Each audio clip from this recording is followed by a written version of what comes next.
দেখুন এই যে মহাখালীর যেই ডিএনসিসির যে স্পেশাল হাম হসপিটালে রয়েছে আমরা সেখানে রয়েছে এবং সকাল থেকে আমরা দেখেছি এখানে নতুন করে কিন্তু অনেক রোগীরা আসছেন বা পরিবার তাদের স্বজনরা তাদের বাচ্চাদের নিচ্ছে এমন পরিবারও আমরা পেয়েছি যাদের একই পরিবারে দুজন শিশুও রয়েছেন যারা এই হামে আক্রান্ত হয়েছে। তবে আমরা চিকিৎসকদের সঙ্গে কিন্তু কথা বলেছি।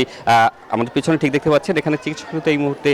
চিকিৎসা দিচ্ছেন শিশুদের এবং তাদের সঙ্গে আমরা যে কথাটা বলেছি তারা কিন্তু আমাদেরকে জানিয়েছেন যে এই যে এত পরিমাণ যে হামের আক্রান্তের সংখ্যা সেটি কিন্তু এই টিকা হচ্ছে মূল একটি কারণ, টিকা না দেয়া এবং এর পাশাপাশি পরিবারের অসচেতনতার পাশা রয়েছে এবং সেই সাথে যারা এই হামে আক্রান্ত হচ্ছেন তারা কিন্তু প্রথমেই জানতে পারছেন না আসলে কী ধরনের সমস্যা হয়েছে বা সাধারণ জ্বর থেকে কিন্তু এটি শুরু হয় এবং সেই জায়গাটি থেকে পরিবারের যদি এই